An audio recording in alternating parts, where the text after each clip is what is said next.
আমি বুঝি না হুজুররা কয় টাকা বেতন পা সব সময় দিন নতুন নতুন পাঞ্জাবি গায়ে দে। কালি তাই নাকি হুজুর দেখলাম আজকে বউ নিয়ে মার্কেটে গেল। হুজুরের বউ নিয়ে মার্কেটে গেল মানে হুজুরের বউর মুখ কি কোলো নাকি?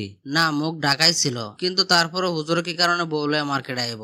আর একটা কথা বলি তোরে, এই দেশে কাপড়ের দাম কিন্তু হুজুরাই বাড়াইছে। কি লম্বা লম্বা পাঞ্জাবি ভরে দেওয়াস না? আবার দেখলাম হুজুরে অ্যান্ড্রয়েড ফোনও চালা। কে তুই এগুলা কি বলতেছ? হুজুরে আবার অ্যান্ড্রয়েড ফোন চালাবো কারে? হুজুর চালাবো একটা বাটন মোবাইল, মাঝে মধ্যে কেউ ফোন দিলে কথা বলবো এলাকাতেই। দেখাস না মানুষের বাড়িতে দাওয়াত খাইতে খাইতে হুজুরের পেট কত মোটা বানাইছে। মানুষের বাড়িতে খায় খাইতে পেটটা বানাইছে। দেখাস না আমরা শরীর হুগায় কি হয়েছে। আমি হইলাম মসজিদের সভাপতি আর হুজুরে আমার সালাম দিল না, ব্যাপারটা চিন্তা করার বিষয়। এত বড় অপমান আমি কোনোভাবে মানতে পারতেছি না।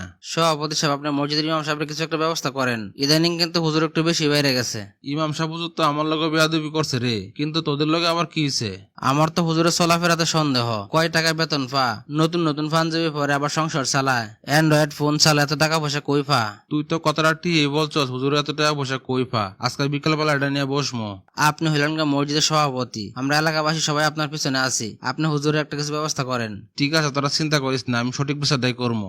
সেক্রেটারি হলো একজন পরহেজগার ব্যক্তি, এরা যদি বিচারে ডাকে তাহলে কিন্তু ফলাফল বেশি একটা ভালো হইব না। হ্যাঁ না রাখলেও তো হইব না, তুই চিন্তা করিস না। হ্যাঁ আমি ঠিক করবো না। ইমাম সাহেবরা যদি আমরা বাইর করে দিই তাহলে তো আমাদের দোষ হইব। ইমাম সাহেবের নামে এমন কিছু কলঙ্ক দিমু, ইমাম সাহেব নিজ ইচ্ছে বাইরে চলে যাব।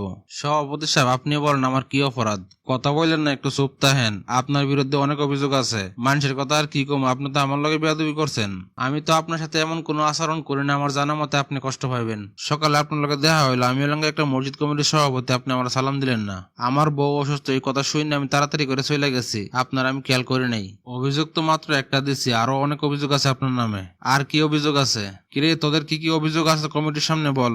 আমার কথা এলাকা হুজুর কয় টাকা বেতন পা, নতুন নতুন পাঞ্জাবি পরে আবার ফ্যামিলি চালায়। শুধু তাই নয়, কালকে দেখলাম হুজুরের বউ নিয়ে মার্কেটে গেল। আবার হুজুরে অ্যান্ড্রয়েড ফোন চালা। হুজুরে অ্যান্ড্রয়েড ফোন চালাবো কে? হুজুর চালাবো একটা বাটন মোবাইল। আবার হুজুরে আল্লাহর রাস্তায় মানুষের বাড়িতে খাইতে খাইতে ফ্যাট একটা বানাইছে। ফ্যাট তো নয় যেন একটা গোডাউন। আবার দেখলাম হুজুর একদিনকে জোরে জোরে হাঁটতেছে, আবার দেখলাম একদিন আস্তে আস্তে হাঁটতেছে। এগুলার জবাব দিতে হইব। সভাপতি সাহেব, ইমাম সাহেব তো কইছে ওনার বউ অসুস্থ, তাই শূন্য তাড়াতাড়ি করে গেছে, আপনার খেয়াল করে নাই। তাছাড়া হুজুর কি কারণে আপনার প্রত্যেকদিন সালাম দেবো আগে আগে? আপনিও তো পারেন একদিন আগে আগে সালাম দিতে। আমি কি কারণে আগে সালাম দেবো? আমি হলাম মসজিদের সভাপতি। রাখেন মে আপনার সভাপতি। আপনি যদি হুজুরদেরকে সম্মান করতে নাই পারেন তাহলে আপনার সভাপতি হওয়ার যোগ্যতাই নাই। আর তোমাদের অভিযোগ হুজুর নতুন নতুন জামা পরে, টাকা পয়সা কই পা? আচ্ছা সভাপতি সাহেব, আপনি বলেন তো দিয়ে হুজুরে আমরা কয় টাকা বেতন দেই? কত? আর 6,500 টাকা দেই আর কি। আচ্ছা তোমরা কি কেউ শুনছো হুজুরের কাছ থেকে টাকা পয়সা পাবা? হুজুর কেউ টাকা পয়সা মেরে দিছে? না, এখন পর্যন্ত এমন কোনো কিছু শুনি নাই। তাহলে এখন তোমরা ভাবো আমরা এই কয় টাকা বেতন দিই হুজুরে, হুজুর নতুন পাঞ্জাবি গাই দে, ফ্যামিলি চালা, এটা দেখে আমাদের মতন কিছু লোকের সহ্য হয় না। আর তোমরা বলতেছো হুজুরে কি কারণে অ্যান্ড্রয়েড ফোন চালা? ও, তোমরার জন্য অ্যান্ড্রয়েড ফোন চালানো যায় আর হুজুরের জন্য না যায় না? তোমাদের মন মানসিকতা একটু চেঞ্জ করো। হুজুরের বলে মার্কেটে যাবো না কই যাবো, হুজুরের ব্যক্তিগত ব্যাপার। এটা নিয়ে তোমাদের এত মাথা ব্যথা কেন? আর তোমরা বলতেছো হুজুরের মানুষের বাড়িতে খায় খায় পেট মোড়া করছে। কে? আমরা সভাপতি সাহেবের তো পেট মোড়া, তোমরা তো সভাপতির পেট নিয়ে কোনো সময় কোনো কথা বললা না। হুজুরে আস্তে হাঁটলেও দোষ, জোরে হাঁটলেও দোষ। হুজুর অ্যান্ড্রয়েড ফোন চালালেও দোষ, হুজুর নতুন জামা পরলেও দোষ, বৌরনের রাস্তাতে হাঁটলেও দোষ। একটা মানুষের এত পরিমাণ দোষ ধরলে কি সে সমাজে বসবাস করতে পারবে? সেক্রেটারি সাহেব, নামাজের মধ্যে হুজুরের চোরাটাও জানি কেমন কেমন লাগে, আমার কাছে ভালো লাগে না। আচ্ছা তোমরা বলো তো, শেষ কবে তোমরা নামাজ পড়ছিলা? নামাজ নিয়ে তো আর মিথ্যা কথা বলা যাবে না। আমি গত 3 শুক্রবার আগে নামাজ পড়ছিলাম, তারপর আর পড়ি নাই। নিজেরাই ঠিক মতন শুক্রবারের নামাজটা পড়ো না, আবার তোমরা এসে হুজুরের ভুল ধরতে। তোমরা যে কোন ধরনের মুসল্লি এটা মানুষে বুঝে। অন্যজনের পিছনে লাগিয়ে না থাকে নিজেরা নিয়ে একটু ভাবো, তাহলে নিজের জীবনে কিছু উপকৃত হবা।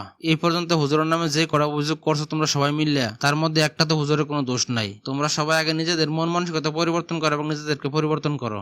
আপনি আসলে ঠিক কথাই কইছেন, আমরা নিজেদেরকে নিয়ে একটুও ভাবি না, সবসময় পড়াতেই অন্যদেরকে নিয়ে।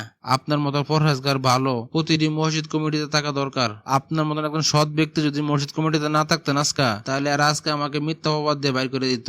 আমাদের সমাজে এমন বহু লোক আছে কোনো কারণ ছাড়াই হুজুরের পিছনে লাগিয়ে থাকে। ভিডিওটা যদি ভালো লাগে থাকে অবশ্যই লাইক কমেন্ট শেয়ার করে দেবেন। ধন্যবাদ সবাইকে।